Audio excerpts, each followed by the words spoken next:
points in that fourth quarter. You know, we got a chance to see it on Sunday with Tom Brady. We see it on Monday with LeBron James.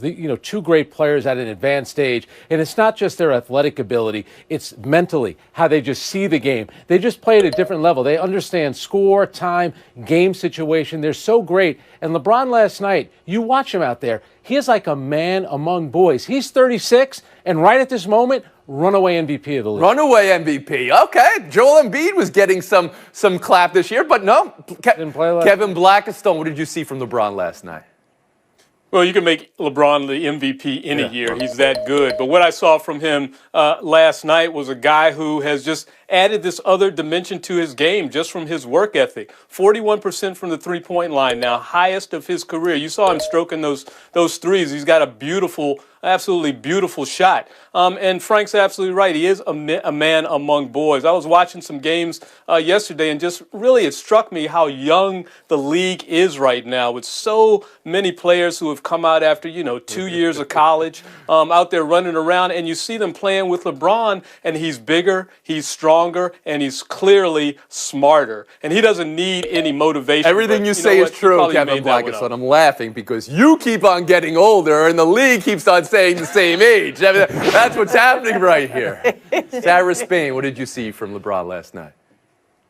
Well, I saw that look, and we need to clip it off because we need to put it right next to Jordan looking at the iPad, and I took that personally. Like, it's very clear that he took that personally. Whether he should or not, whether he should look at a Cavs employee who's encouraging one of the team's defensive stops as something personal, we could argue that. But if that's what you need this late in your career, showing up every night for regular season games and putting up 40-plus points at 36, use whatever motivation you need. It's remarkable what he's doing. And Jackie McMullen. So remember when we said, wow, this is going to be the most challenging NBA season yet for the Lakers and the Miami Heat because they played all the way through the finals and they played all those minutes and they're not going to have any time off. And wait and you see, they're going to rest LeBron and he's not going to play every game and he's not going to need all those minutes. All false. LeBron James knows how to take care of himself better than any athlete on the planet. And remember, he was home. His mother lives there. He grew up there. He won his first championship for Cleveland there. Those things Frank, all matter. something you want to add? Yeah, the analytics folks who are the minutes police, they're not going to like this because Jackie's 100% right. He's 18 for 18 in games played. Go check out lifetime games. Hold on a minutes second. LeBron Oh, boy, wait. That is the wagging finger of Sarah Spanier. This can't be good for anybody. Go ahead, Sarah. I just want to point out that he is playing the fewest minutes of his career on average. That's all I'm saying. That's all I'm saying. Every game. I don't care. Every game. Every game he's out there. Showed up for every game. Every game. Yep. A moment now to reflect on the passing of Kobe Bryant and Gigi Bryant and the tragedy for the Altobelli, Chester, Mauser, Zabayan families 1 year ago today. How incredibly challenging this day must be for all of those families, the care we need in our remembrance right now, because it was a story unlike any other last year, but it wasn't a story at all. It was life lost and life having to go forward. When you think about it 1 year later, Jackie, where are your thoughts? Well, it was just such a horrible tragedy, as you say, not just for the Bryant family, but for all the families involved. And when I don't think what I realized, and I knew Kobe pretty well, and I always thought of him as a singular person because he told me that. He just always said, I started to realize I need to rely on myself. That's how my career is going to go. He was not a guy's guy. He wasn't close friends with a lot of fellow NBA players. But what I realized way too late after he was gone was how many of the young players felt comfortable reaching out to him and how generous he was with his time for all these young NBA players. And of course, we know all about Girl Dad, shout out to our friend Al Duncan, that think about this now. Back in 2012, I was at the 2012 Olympic Games. I was covering the women's team. Kobe was there for every single game. And Gianna was, I think, 6, maybe. So this wasn't something that just happened because Kobe had 4 children, 4 girls. He loved the women's game, supported it even back then. And what a legacy he's left behind for the women's game. He was their biggest proponent. And I think there's been some momentum from that. So he left behind a remarkable legacy when you look at it in that regard. Frank Isola? Yeah, it's still utter sadness when you think about those young girls that were on that helicopter and the life that they had ahead of them. You know, in December of 2019, Kobe was at Barclays Center in Brooklyn to go watch the Atlanta Hawks play. Gigi was there with him. She wanted to see Trae Young play, and there was that great little exchange that they had on camera of Kobe talking the game of basketball to her, and just the way that she looked at him. It was such a beautiful thing to see, and I remember thinking of that day when it happened. That was the first thing that I thought about, and it's still just incredibly sad to this day, obviously. Kevin Blackstone?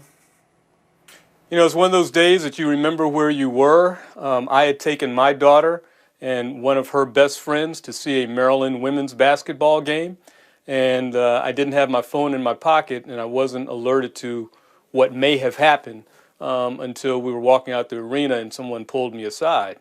But I'm so glad that you mentioned the other families, because we think about this as Kobe Bryant's day of demise, but there was also his daughter, and there were also 7 other people whose families had to grieve their loss, and I'm sure today, are grieving the gap that they've lost in their lives. And sometimes we let celebrity get in the way of everything, and I hope today is not one of those days. I appreciate you saying that, Kevin, because it's not just the loss of what was, it's the loss of what would be. And there is trauma in that, of course, for all of us, but for those families of every young human and everyone on that helicopter, those lights that will never shine on this planet. And Sarah Spain? Yeah, I was going to say the reactions of those left behind, his former teammates and people in the basketball world, are very telling, because it reminds us of how sudden it was. When we lose other legends and they've lived a full life, there's sadness there, but there isn't the incomplete story. And that's what we think so much about when it comes to Gianna and when it comes to Kobe, too. There felt like there was so much less for him to do as a coach and as a dad in his years after basketball, as an artist, as a storyteller.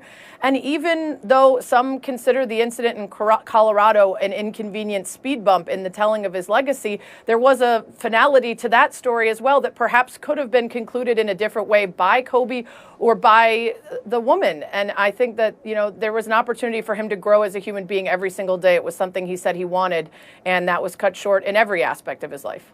I appreciate you saying that as well, Sarah. Kobe not being afforded the opportunity to act on, and he talked about this as he retired and later on in his life, both the devil and angel in all of us. Because acting on our better angels is part of this for me.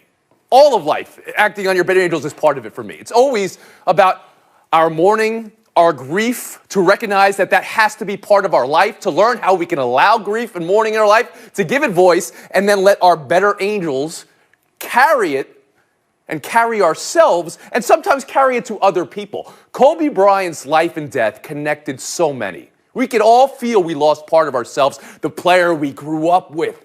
We all shared moments with our siblings, our parents, our friends, watching Kobe do what he did. How it was okay to feel sad for someone we didn't know and feel conflicted about a flawed life. Because this was a realization that is life, and we are all better with our emotions open in it. At times it can feel like death is all around us. This past year especially, right? And that's because it is. We can't run from that. We can't let that free our emotions. We have to let our emotions live inside of us, because moments like this, we have to know the person right over there, they might be feeling lost too. But we have everything we need to deal with that. We have each other. The root of the word compassion, to suffer with. We all suffer with all the families in that tragedy today. I'm told they're not programs, they're shows. So today on a radio show hosted by Pat McAfee, Aaron Rodgers, quote, "I don't think that there's any reason that I wouldn't be back, but there's not many absolutes in this business, okay?" He said his comments Sunday was a real answer-in-the-moment situation. Packers CEO Mark Murphy, "We're not idiots," quote unquote. Aaron Rodgers will be back. Mike Florio, Pro Football Talk today, wrote that, per league source, Rodgers might want a new contract. His current has 3 years left, but he's 5th in average salary in the league among quarterbacks. Sarah Spain, I want you to get in Aaron Rodgers' head here for a second and use your recollection of Brady in New England just last year. How that played out. What do you think Rodgers is thinking right now? I think 2 things. One, look at what happened when a guy nearing the end of his career went somewhere that was committed to winning in a short window.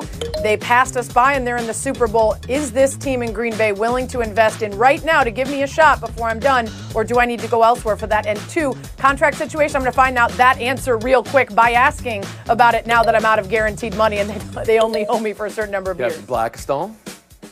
Why would you not give him another contract?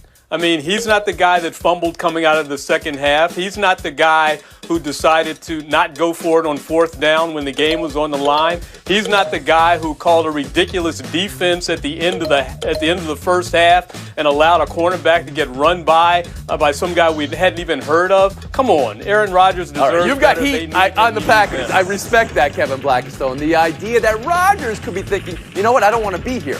And did you put any stock in that? No, I think he stays. Frank Isola, how about you?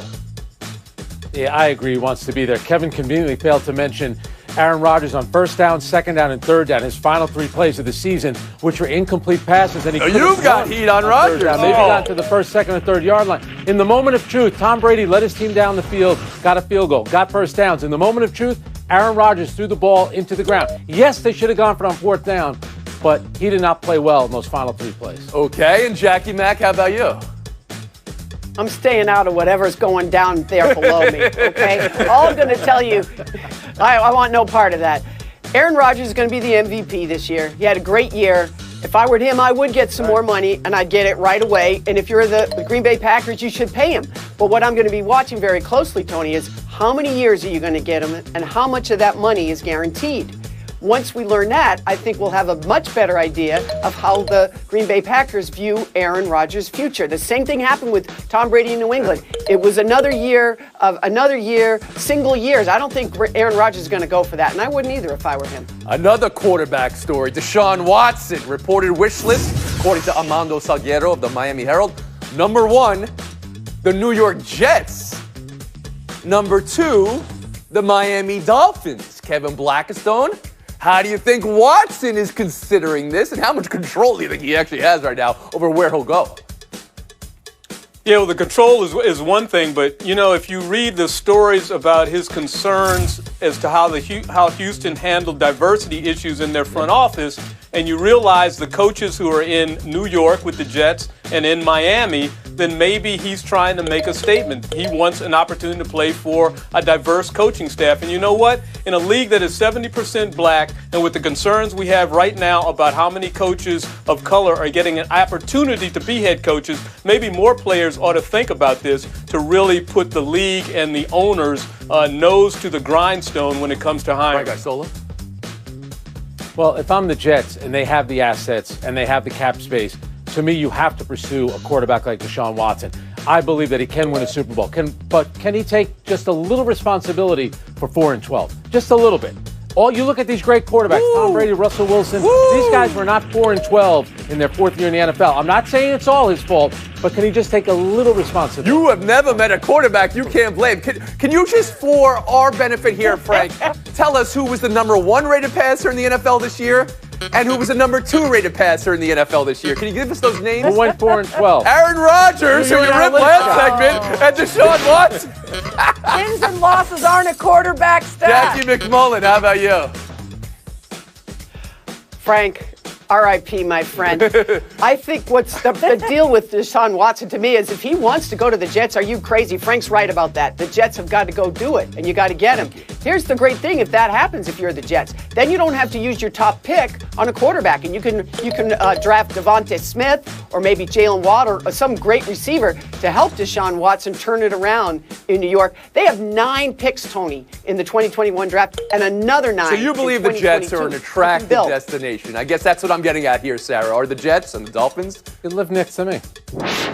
Yeah, I mean, the Jets have the most draft picks over the next 2 years, and they have a lot of cap space, and both of these teams have people of color as their head coach, which obviously seems like something that he might be prioritizing. But the other question you asked might be the better one. How much control does he have over this? And the answer is probably none at all. The team is already losing a franchise quarterback at the age of 25. Do they want to go give him to someone in their own conference? Do they want to send him somewhere where he's going to succeed? They don't care. He does have a no-trade clause, though. All right, one more QB story to talk about here. The Baltimore Ravens saying Lamar Jackson deserves a new contract. He's still on his rookie deal, so he's 25th in the league in base salary. Players want to play with him. I laugh at the idea they don't, GM Eric DeCosta said, kind of unprompted, and he's talking about bringing in a number one receiver. Frank, are the Ravens a number one receiver away from getting over the hump, and how are you going to rip this quarterback? Go ahead, please. Well, they were the worst passing team in the league. Here we go. Been that Al Bowler was the quarterback in 2002. Nevertheless, I like Lamar Jackson. I think he threw one bad pass, which cost him a game against Buffalo. I'm not buying this idea they need a number one receiver. But Hollywood Brown, remember, he did complain during the season. I think we run the ball more than pass. Lamar Jackson will be fine. His accuracy needs to get better. But I'm not into this. We need to get a wide receiver. I don't believe it. Well, Lamar's got to get better, and who's still learning and growing. Oh, sorry, Jack. I thought it was my turn. It is. He's a young quarterback who's growing and learning, and so get him a number one receiver. Frank, why not? How could it possibly hurt? Go out and get him some more weapons, and the more diverse you can be, the better. And Lamar Jackson absolutely needs to get paid, and he's going to be there for a while. Spain. Yeah. Yeah, 32nd in passing yards. Their receivers got fewer receptions than anyone in the league. It can't hurt. Do I think that would make them better than the Chiefs? No. So they're not one wide receiver away, but it absolutely will help. Kevin Blackstone. Yeah, I mean, absolutely. And Lamar's got to get better, and he has gotten better since we first saw him play in this league. But you know, he runs for 1,000 yards. He runs into the end zone a number of times. He's a real threat with his legs. Could he use another receiver? Absolutely, to go along with a tight end that he has, who's very productive, and a solid running game. Will make them better. That's what they do. The free agent market for receivers? Yeah, it's all right. There's no DeAndre Hopkins that's on the. I mean, how many times do you want to make that deal from 2 years ago? How many quarterbacks do we know are the quarterbacks of their team right now in the NFL? I mean, it's just 10? Patrick Mahomes. The entire NFC East, we don't know if those quarterbacks are starting this year. Whoa, come back to us, Kevin Blackstone, my bad. Sarah Spade, Frank Isola are taking a seat right here. Kevin, back. I had a great Jackie McMullen. For you, Frank, you had a great show. Jackie, Kevin, showdown next. Baseball Hall of Fame announcement, T-minus 45 minutes. Ryan Thibodeau, Hall of Fame tracker, reporting he believes 0 players will get in. Clemens, Schilling, Bonds, Omar Vizquel, Scott Rowland, nobody, squadouche, a museum with no history to add this year. Kevin Blackstone, would that be a satisfactory result? And what does it tell you? Well, I'd be fine with it. I mean, 538, they also predicted the same sort of thing. You know what? Not every category in the Pulitzer Prize gets awarded every year. So if no one gets in this year, I'm fine with that. This harkens back to 2013 when these guys were first on the ballot, and they're still fighting to get over their histories. I just think it's a bad look for Cooperstown, a bad look for baseball. You've got to figure out what you're going to do with all these players with the black marks on them. Schilling, I don't understand quite as much as some of the steroid guys. I know he only has 216 career wins. That's low for a Hall of Famer. 11-2 in the postseason, 3 World Series. Clutch performer. At least put him in. Kevin, you don't think baseball has a problem here? Where they have generations of players and they're not sure if we should account for on-field, off-field, on-field. They're making judgments when the entire history of the game, you know this better than me, segregated lily-white players played the first half of the last century. You can't have a Hall of Fame museum without Barry Bonds and Roger Put it on the plaque. Put it on the plaque, exactly. That's what you should have said the first time. We'll move on. Showdown 2, the most personal of personal fouls. ESPN Tim McMahon called it. Jamal Murray to Tim Hardaway. This was an ejection. What did you see, Jackie? Yeah, I think Jamal Murray's having a frustrating season. All his numbers are down from that amazing bubble performance he had against Donovan Mitchell and the Jazz. And I know people are like, well, what's wrong with him? He was dinged up in the bubble. He didn't have enough time to recover. I'm bullish on Jamal Murray. I still think he's a really great player. Just relax. I want to see him explode. I mean, he did drop half 100 on people twice in the postseason. Put on spectacular shooting performances. Just reminds you how great LeBron James is. That at his age he can still soldier through that's all absolutely always true. Would you say you were bullish on Jamal Murray? That video we showed wasn't bullish. There was another letter instead of the U in bullish, right? Ball night, Jackie McMullen. 30 seconds of FaceTime. Quick Kobe story. He actually texted me one Thanksgiving a year or two after the Colorado case, making amends, and he was wishing me a happy Thanksgiving. Now, I was new to texting, really wasn't feeling confident. My 12-year-old said, "Give me that phone." She started texting with Kobe. Talk about a dream come true for any young ball player, which she was. But about halfway through, Kobe finally texted and said, "Jackie, there's no way this is you." You could never put anything past Kobe Bryant, let me just tell you. Because your daughter had some emojis on there, I would imagine. Yeah, exactly. That's it for today. 23.5 hour break. See you tomorrow around the horn. Pardon the interruption, but I'm Mike Wilbon. It's been